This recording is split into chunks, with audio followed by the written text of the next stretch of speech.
বিসমিল্লাহির রহমানির রহিম। হে সমস্ত জগতবাসী, বিশ্ব আধ্যাত্মিক জ্ঞান সঞ্চার দরবার শরীফ হইতে আমি চাঁদনী চিশতি আপনাদেরকে জানাই আন্তরিক শুভেচ্ছা ও অভিনন্দন। আমার লক্ষ্য আমার মুর্শিদ কেবলা গাউসুল আজম শামীম আলী চিশতির দরবার হইতে কিছু তত্ত্বকথা আলোচনা করব। সবাই ধৈর্য ও মনোযোগ সহকারে আমার এই আলোচনাটা শুনবেন। আজকের আলোচনাটা করব কবির ভাষায়। আলোচনাগুলো হলো গুরুতত্ত্ব। নেশার ঘরে থেকে থেকে বিভোর হইয়া গেছি, কি করিতে কি করিব দিশা হারাইয়াছি। গুরুর চরণ ধরিলাম, যেন কেমন হইয়া গেলাম। ওই চরণে পড়িয়া বাজারের ব্যাগ হাতে নিলাম। আসলে কি করিতেছি, মারিফতের কথা ছাড়া ভাল লাগে না কিছু আর। সংসারেতে অভাব এসে গলা চেপে ধরছে আমার। গুরু দয়াল করলে বাঁচি। একদিন কীর্তন শুনতে গেলাম এক হিন্দু লোকের বাড়ি। হাতে করো গৃহকর্ম, মুখে বলো হরি, হইয়া যাব ভবপারি। এখন আমি বুঝতে পারি, গুরু করছে মোরে দয়া। গুরুর নামে ছাড়ছি তরি, আর কোনো নাই বয়া। আমি রাসুলে আজম জপি। শামীমে কয় সংসারে থেকো, না থাকার মতন। মা বাবা থাকলে কারো, তোমরা করিও যতন। গুরুকে হৃদয়পিণ্ডে রেখেছি। হে সমস্ত জগতবাসী, আরও একটি বিষয় বলবো, যেন দুনিয়া থেকে আমরা মায়াজালকে কেটে উঠতে পারি। পৃথিবীর এই মায়াজালে কাটছে জীবন ভুলে ভুলে। গুরু আমায় নিল তুলে, দয়ার হাতটি বাড়ি। ছিলাম আমি জন্মান্তরে, জন্ম নিয়া ঘরে ঘরে। 2 কোটি বা 4 কোটির ঘরে, গুরু নিচ্ছে তরাই। গুরু আমার আরশাদুল্লাহ, কোন সাধনে পাবো আল্লাহ। তার নামেতে দূর হয় বাল্লা।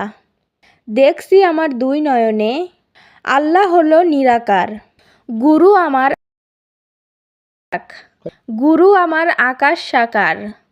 এর বাহিরে নাই দরকার, স্বরূপ আল্লাহ অবতারে। থেকে পীরের সহচারে, ঢুকি মারিফতের ঘরে। জিজ্ঞাসিতাম সাহস করে, বলতো তিনি খুব হাসিয়ে, জানি না এমন পীর, আধ্যাত্মিকের মহান বীর। তার চরণে ঝুঁকাই শির, আত্মসমর্পণ আমি বিনয়ে। শামীম আলী কপাল হাতায়, যখন গুরু পর্দা লয়। দূরে সরে ছিলাম হায়, তবু বুকে লয় টানিয়া। আরও একটি গুরুতত্ত্ব আপনাদেরকে অবশ্যই বলবো। জিন অসুর হারিজ নারিজ, মানুষ বেশেই ঘুরে ফিরে।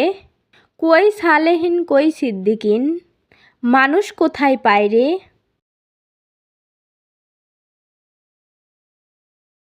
লালসায় কাম বাসনায়, মানবকুল গেল হায়। কোনটা আমার মোহমায়ায়, দখল করে লইল রে। সত্য সাধুর সঙ্গ মিলে, সিদ্দিকিনের সঙ্গ নিলে। আমার জীবন প্র্যাকটিক্যালে, ত্যাগ করিলে মায়ারে। ত্যাগ করিতে মায়ার ভুবন, কামেল গুরুর ধরো চরণ। বুঝবে তুমি জন্ম মরণ, স্বার্থ হইয়াছে জীবনে। শামীমে কয় আছে মোর, আমার ভাই সকল যারা। আধ্যাত্মিকের মহান জ্ঞানী, তার উসিলায় পায় গুরুরে। মহাজ্ঞানী কে গো তিনি, প্রকাশে যে রয়। হাকিকতের দেশে পীর, আল্লাহ এসে কথা কয়। খালাকাল ইনসানি, আদম আলী সুরাতিহি। আমার প্রতি সুরত রূপে, আদম সুরত হয়। কুরামুল বলে, কর্মে আদম শ্রেষ্ঠ হলে পরাক্রমশালী তাকে বলে। আল্লাহ নিজে বলে যায়, এই জগতে নেতা হতে সকলেই কি হবে তাতে। পরাক্রমশালী কে গো, সেই তো আল্লাহ রয়। স্রষ্টা তিনি বিরাজের সকল সৃষ্টির মাঝে। শ্রেষ্ঠ আদম সেজে সেই অবতার হয়। শামীম আলী ভাবে, কি হবে আর কবে, কর্মে কি লুকাইবে প্রেমে যদি ফানা হয়। হে সমস্ত জগতবাসী, আপনাদের সামনে যে কবিতার ছন্দে কথাগুলো বলা হলো, যদি এরকমভাবে শুনতে থাকেন, এরকমভাবেই জানতে থাকেন, তাহলে পৃথিবীর মায়াজাল কাটবে। এভাবেই আপনারা আল্লাহর দিকে অগ্রসর হবেন। এরপর কি হবে? অবশ্যই একজন কামেল মুর্শিদকে ধরবেন। সেই কামেল মুর্শিদের কাছে গেলে কি ঘটবে? কি করে বুঝবেন তিনি কামেল নাকি অকামেল? হে সমস্ত জগতবাসী, আমি একটু ইঙ্গিত করে দেব। আমি চাঁদনি চিশতি, অবশ্যই আমার কথাগুলো খেয়াল করবেন। সেই মুর্শিদ ধরার আগে মুর্শিদের কাছে বলবেন, হে দয়াল, আমি আপনার কাছে এসেছি।